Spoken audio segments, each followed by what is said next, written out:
Hello students, today we are doing chapter first of class 8. The chapter name is rational number. Rational number means the definition of rational number, which number we can write in the form of p upon q is called rational number. तो rational number में आप देखेंगे सबसे पहले हम इसको किस तरीके से राइट कर सकते हैं। डेफिनेशन की बात कर लेते हैं पहले इसकी डेफिनेशन।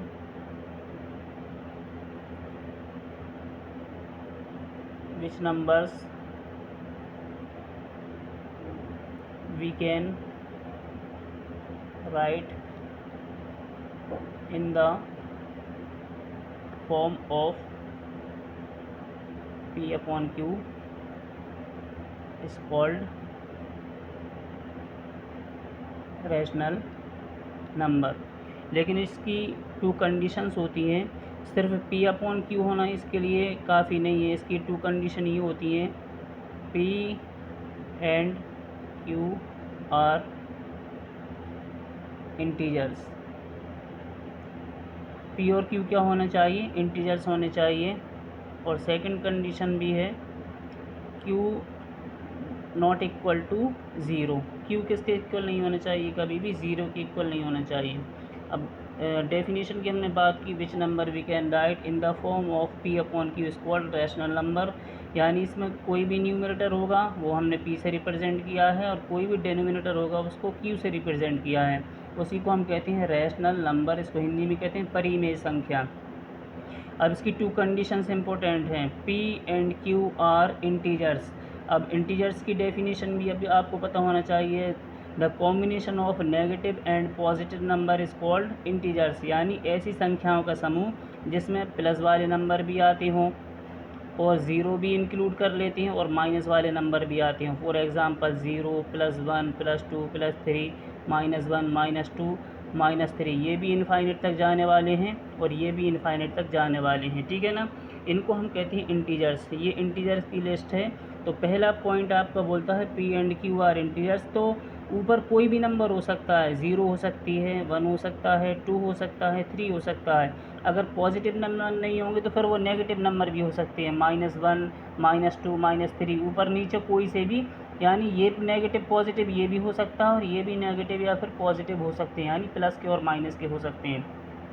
सेकंड कंडीशन और है, q doesn't equal to zero. q not equal to zero. q किसके बराबर नहीं होना चाहिए? ज़ीरो के बराबर नहीं होना चाहिए। अब इसको हम कैसे समझें कि ज़ीरो के बराबर कैसे नहीं होना चाहिए? तो हम यहाँ पर एग्ज़ाम्पल के लिए आपको टू क्वेश्चंस लिखते हैं।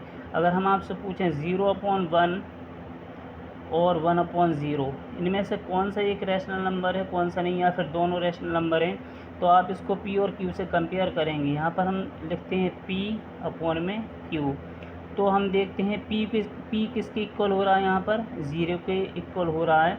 और q किसके इक्वल हो रहा है? 1 के इक्वल हो रहा है। तो जब q = 1 है, तो q जब 1 के इक्वल हो गए तो q किसके इक्वल नहीं हुआ? 0 के इक्वल नहीं हुआ।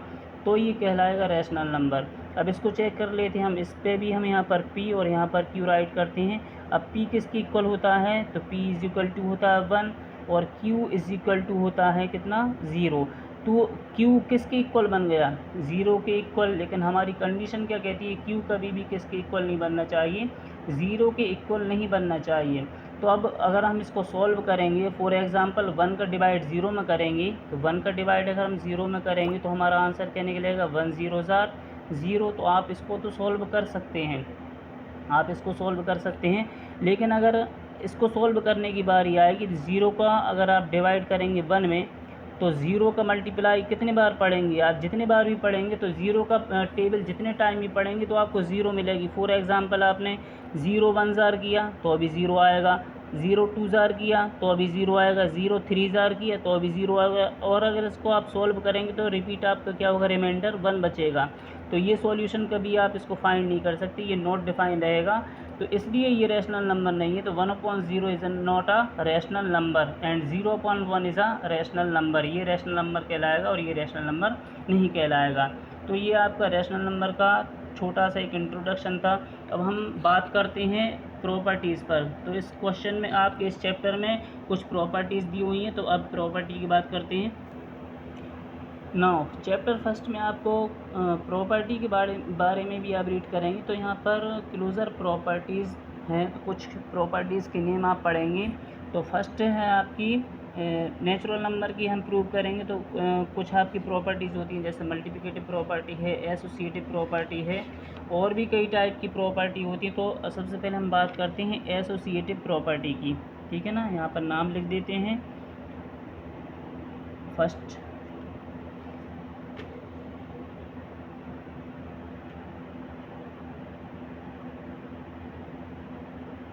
एसोसिएटिव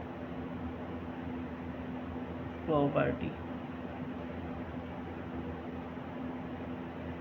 चलिए इनको बात कर लेते हैं। सबसे पहले इसको एडिशन, सब्ट्रैक्शन, मल्टीप्लिकेशन और डिवीज़न से चेक करते हैं। और अभी हम होल नंबर को चेक कर रहे हैं। होल नंबर को चेक करने के लिए यानी इसमें ये देखा जाता है कि किन्हीं दो इंटीजर को लेने के बाद में उनका जो आंसर है वो इक्वल होता है या फिर अनइक्वल होता है। जैसे एडिशन की बात करेंगे, अब हम होल नंबर की एडिशन की बात करेंगे। होल नंबर में कोई भी आप होल नंबर ले सकते हैं। एडिशन की बात करेंगे तो जैसे हमने यहाँ पर लिया 2 + 5, इनको ब्रैकेट में क्लोज कर देते और यहाँ पर 7, ठीक है, इज इक्वल टू 2 प्लस यहाँ पर कर देते हैं हम 5 + 7। अगर हम इनका सॉल्व करें, इन दोनों को सॉल्व करें तो 5 + 2 कितना होगा 7 और +7 is equal to 2 as it is, और 7 + 5 कितना होगा 12। अब लास्ट में सबसे लास्ट में सॉल्व करें 14 इज इक्वल टू 14, तो LHS किसके बराबर हो जाता है, RHS के बराबर हो जाता है। तो ये क्लोजर प्रॉपर्टी यहाँ पर काम कर रही है। तो हम इसका आंसर लिख सकते हैं एडिशन इज एसोसिएटिव।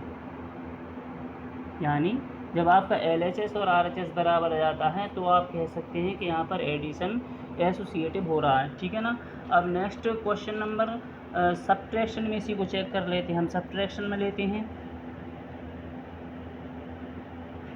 सब्ट्रैक्शन,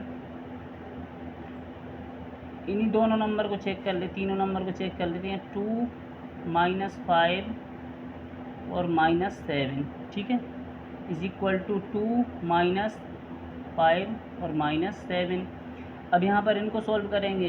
5 में से सबसे पहले 2 को सब्ट्रैक्ट करेंगे तो क्या बचेगा यहाँ पर -3 and -7 as it is, 2 -5 as it is. लेकिन माइनस का अंदर माइनस से मल्टीप्लाई होगा क्योंकि ब्रैकेट ओपन कर रहे हैं, तो ये प्लस बनेगा, तो 7।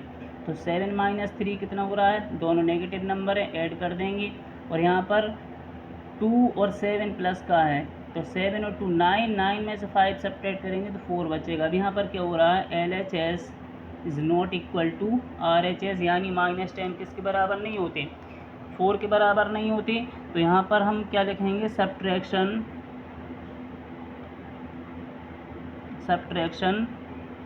Is not associative. Subtraction is not associative. I hope आपको ये फर्स्ट प्रॉपर्टी समझ में आई होगी।